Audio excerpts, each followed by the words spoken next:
Shalom saudara sekalian, kita melanjutkan tema yang sebelumnya, yaitu salvation adalah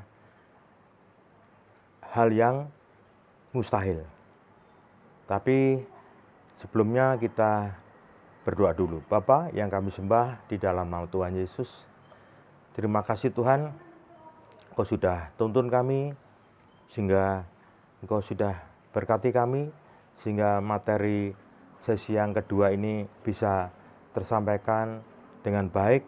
Semua karena kasih karunia-Mu Tuhan, semua karena anugerah-Mu Tuhan, sehingga apa yang kami siapkan ini semuanya dari Engkau Tuhan. Engkau sudah memberikan pencerahan, Engkau sudah pimpin kami, sehingga rahasia-rahasia-Mu di dalam Yesus Kristus Tuhan dapat tersampaikan kepada jemaat-Mu yang saat ini mengikuti setia di dalam acara ini Tuhan. Berkati kami semua di dalam nama Tuhan Yesus. Haleluya. Amin. Bapak Ibu dikasih Tuhan, penyelesaian harusnya kembali kepada Alkitab. Balik lagi kepada esensi dasar yang seharusnya. Karena kalau tidak, maka saudara dan saya tidak akan terselesaikan hidup ini. Masalah hidupmu dan hidup saya, masalah kehancuran yang terus-menerus karena keberdosaan saya dan saudara, natur dosa ini, maka kita kalau tidak kembali ke dasar awal, maka saudara dan saya akan mengalami kemunduran rohani dan bukan kembali kepada sumber permasalahan yang harus diselesaikan. Maka Bapak Ibu kasih Tuhan, hanya satu jalan, yaitu Kristus adalah satu-satunya jalan, bukan jalan yang lain. Hanya Yesuslah satu-satunya jalan. Dan jawaban dari pergumulan saudara dan saya, jawaban dari pergumulan semua manusia di dunia ini kalau ingin dapat keselamatan yang kekal. Jelas Alkitab memberikan contoh dalam khususnya Matius 19 ayat 16 sampai 26. Mematahkan pandangan pertama dunia tentang keselamatan, yaitu dengan berbuat baik supaya memperoleh keselamatan. Jelas sekali Tuhan sudah mengatakan dalam Alkitab ini, Matius 19 ayat 16 sampai 26, bahwa dengan berbuat baik maka bisa diselamatkan. Nonsen, itu tidak mungkin Bapak Ibu dikasih Tuhan. Pandangan ini menyatakan bahwa dengan banyak-banyak berbuat baik kita dapat masuk surga. Itu salah besar Bapak Ibu dikasih Tuhan. Perbuatan baik adalah jalan untuk masuk surga, itu salah. Dan Tuhan Yesus mengatakan bahwa tidak ada perbuatan baik. Perbuatan baik tidak menyelesaikan dosa sama sekali. Jadi perbuatan baik tidak bisa menyelesaikan dosa saudara dan saya. Karena apa? Satu, perbuatan baik yang banyak tidak dapat menutup dosa saudara dan saya, walaupun hanya sekali saja dosa yang saudara perbuat. Hanya satu saja perbuatan dosa yang saudara lakukan. Dengan perbuatan baik tidak bisa menebus dosa yang hanya satu yang saudara dan saya lakukan. Bahkan peribahasa dunia mengatakan bahwa karena nilai setitik rusak, susu sebelangga. Jadi hal yang satu aja bisa merusak segalanya. Satu perbuatan dosa cukup membuat semua perbuatan baik, bahkan jutaan jumlahnya pun menjadi tidak ada artinya. Jadi Bapak Ibu, saudara melakukan kebaikan demi kebaikan, mungkin umur saudara bisa mencapai 90 tahun. Ya. Mulai umur kecil ya, terus sampai anak-anak dewasa, sampai tua, sampai umur 90 sebelum dipanggil Tuhan. Saudara melakukan perbuatan baik, terus dilakukan perbuatan baik. Tapi pada saat umur 90, mungkin hampir mendekati waktunya sudah selesai, rumah di sana, di surga sana, itu melakukan perbuatan dosa.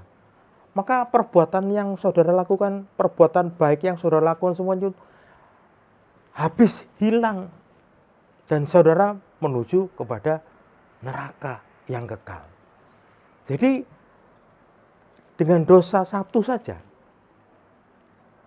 nilai setitik, maka merusak susu sebelangga. Jadi satu perbuatan dosa cukup membuat perbuatan yang baik berjuta-juta perbuatan baik itu semuanya menjadi tidak ada artinya. Jadi Bapak Ibu dikasih Tuhan, saya ulang sekali lagi, perbuatan baik tidak pernah lagi dipandang baik oleh Tuhan di dalam materi ini Bapak Ibu ya. Dari aspek keadilan atau hukum, jika demikian, orang akan tetap dihukum setelah melakukan pembunuhan walaupun dia sebelumnya sudah berbuat baik begitu banyak. Jadi kalau bisa masuk surga berbuat baik, contohnya orang yang sebelum dihukum, ya, dia melakukan perbuatan baik yang dia lakukan. Ya. Tapi pada saat dia melakukan kesalahan, dan dia ditangkap polisi, dan diadili, dan akhirnya dihukum. Maka dengan kelakuan yang dia lakukan itu tidak bisa menghapus hukum yang sudah ditetapkan oleh hakim ini. Jadi perbuatan baik tersebut hanya dapat sedikit meringankan hukuman. Itu pandangan dunia. Tetapi tidak dapat menghapuskan hukuman. Inilah prinsip keadilan yang dilakukan dunia. Prinsip keadilan ini tidak bisa dibuang. Ini adalah prinsip pada umumnya di dunia. Jadi Bapak Ibu dikasih Tuhan, dari aspek keadilan ini tidak dapat lihat bahwa tidak ada cara mengatasi dosa dengan perbuatan baik. Poin yang kedua Bapak Ibu, perbuatan baik yang dilakukan dengan motivasi supaya dapat masuk surga adalah perbuatan yang tidak baik. Saya ulang lagi poin 2, perbuatan baik yang dilakukan dengan motivasi supaya dapat masuk surga adalah perbuatan yang tidak baik. Makin berbuat baik akan makin berdosa dan masuk neraka. Saya ulang lagi Bapak Ibu, makin berbuat baik akan makin berdosa dan masuk neraka. Konsep ini sudah diungkapkan pada saat 2350 tahun yang lalu dengan teori summum bonum dari Aristoteles dan Plato. Dunia atau orang-orang dunia sudah membuat teori yang menyatakan bahwa perbuatan baik yang seperti di atas adalah tidak sah dan tidak logis untuk dapat masuk surga. Tuhan Yesus mengatakan bahwa hanya satu yang baik. Paulus dalam kitab Roma juga mengatakan bahwa tidak ada manusia yang baik. Paulus sudah menyatakan. Jadi manusia ini tidak ada manusia yang baik. Teori seperti ini dari level dunia jelas sudah mengatakan perbuatan baik tidak sah, apalagi dari level kekristenan yang lebih agung dan mulia. Konsep ini tidak banyak dijelaskan karena membentur pikiran manusia berdosa. Perbuatan baik seharusnya dilakukan sebagai buah. Saya ulang sekali lagi ya, poin yang penting Bapak Ibu. Perbuatan baik seharusnya dilakukan sebagai buah dari penebusan yang sudah dikerjakan Tuhan atas hidup manusia. Perbuatan baik ini berarti harus buah yang sudah dikerjakan atas kebaikan Tuhan yang saudara dan saya sudah terima. Pandangan kedua dunia tentang keselamatan menyatakan bahwa dapat membeli keselamatan dengan kekayaan yang dimiliki itu hal yang salah. Hal ini berkaitan dengan perbuatan baik untuk dapat masuk surga. Misalnya dengan berbuat amal yang banyak. Dari sinilah muncul konsep bahwa manusia dapat membeli apapun termasuk surga dengan uang. Orang Kristen pun juga beranggapan bahwa dengan memberi uang persembahan yang banyak berarti memperbanyak investasi di surga. Ini yang saya ingatkan kepada saudara dan saya. Orang Kristen, saudara dan saya, banyak beranggapan bahwa dengan memberi uang persembahan yang banyak sekali bisa investasi di surga. Nah, ini harus dijelaskan dengan jelas dan supaya anggapan orang Kristen pun bisa mengerti bagaimana yang benar. Nah, Tuhan Yesus mengatakan bahwa untuk dapat masuk surga, manusia harus mentaati semua perintah Tuhan. Jadi Bapak Ibu kasih Tuhan, perintah Tuhan Yesus untuk saudara dan saya, pesan firman Tuhan untuk saudara dan saya hari ini. Kalau saudara dan saya ingin masuk surga, maka saudara dan saya harus mentaati semua perintah Tuhan. Nah, inilah iman yang harus saudara lakukan. Iman adalah ketaatan penyangkalan diri. Ketaatan menyangkal diri saudara dan saya. Dan menanggalkan segala keinginan saudara dan saya. Dan meninggalkan semua ambisi saudara dan saya kembali kepada firman Tuhan. Tuhan Yesus menyuruh orang muda ini menjual semua hartanya, kemudian ikutlah Tuhan. Orang muda ini sedih hatinya, karena uangnya itulah Tuhannya. Uang itulah, hartanya itu menjadi Tuhannya. Tuhan tidak menyatakan bahwa semua harta itu pun sebenarnya tidak sebanding dengan harta yang di surga. Harta yang di dunia ini tidak sebanding dengan harta yang di surga. Justru orang muda ini, dia mentuhankan hartanya, mentuhankan kepemilikannya. Jadi dia fokusnya pada hartanya yang menindih hidupnya. Maka saudara kasih Tuhan yang sudah saya sampaikan, berapa harga nyawa saudara dan saya, termasuk pemuda ini, yang sudah ditebus oleh Tuhan Yesus. Alkitab mengatakan seluruh isi dunia ini tidak sebanding dengan harga nyawa saudara dan saya. Jadi jelas Tuhan Yesus itu menebus saudara dan saya dengan dirinya sendiri, pemilik harta di surga. Nah, pemuda ini termasuk saudara dan saya ingin mencapai harta yang di surga, mendapatkan hidup yang kekal. Kalau harta yang saudara dan saya miliki ini itu tidak ada bandingnya dengan harta yang di surga sana. Kenapa? Harta yang di dunia ini dituhankan untuk kita, ya. Maksudnya kita mentuhankan harta yang ada di dunia ini, termasuk pemuda ini. Dan pemuda ini akhirnya meninggalkan Tuhan Yesus dengan sedih hatinya. Karena apa? Uangnya itulah Tuhannya. Jangan sampai Bapak Ibu dikasih Tuhan, harta yang saudara saat ini miliki, yang saya miliki ini menjadi Tuhan kita. Berbahaya Bapak Ibu dikasih Tuhan. Maka mulai sekarang tuhankan Tuhanmu itulah yang paling utama. Ya.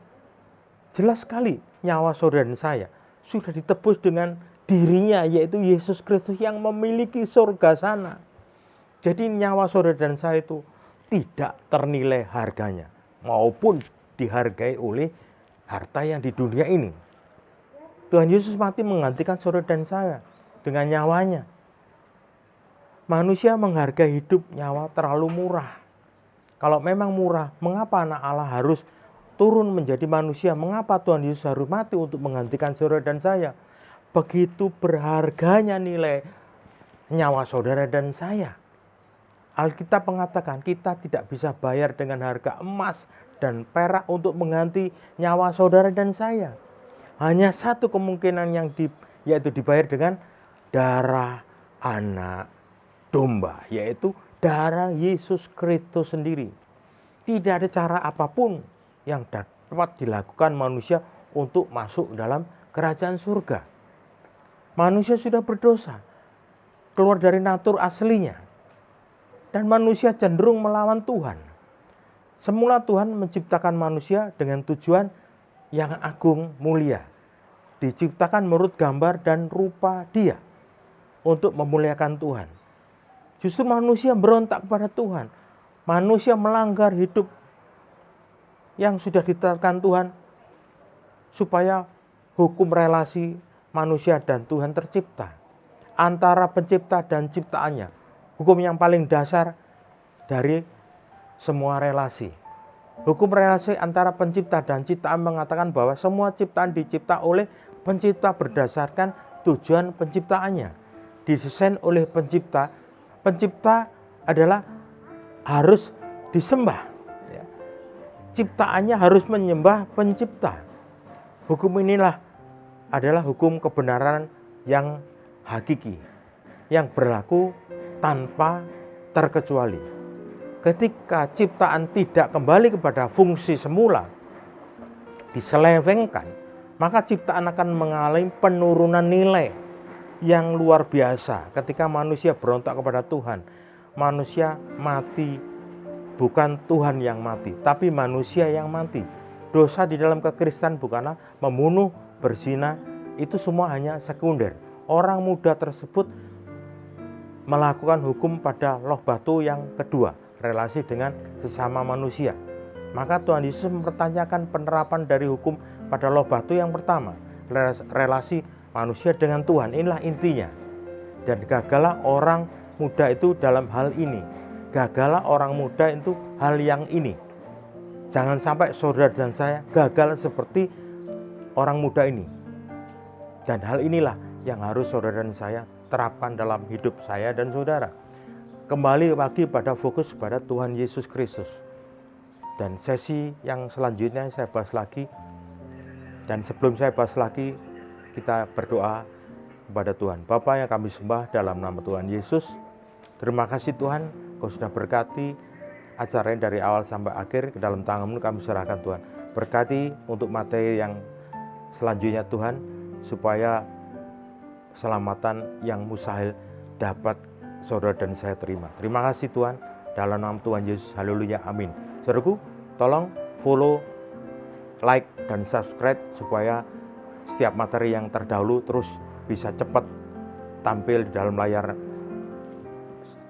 kaca saudara atau layar handphone maupun laptop saudara. Terima kasih, di dalam nama Tuhan Yesus, haleluya, amin.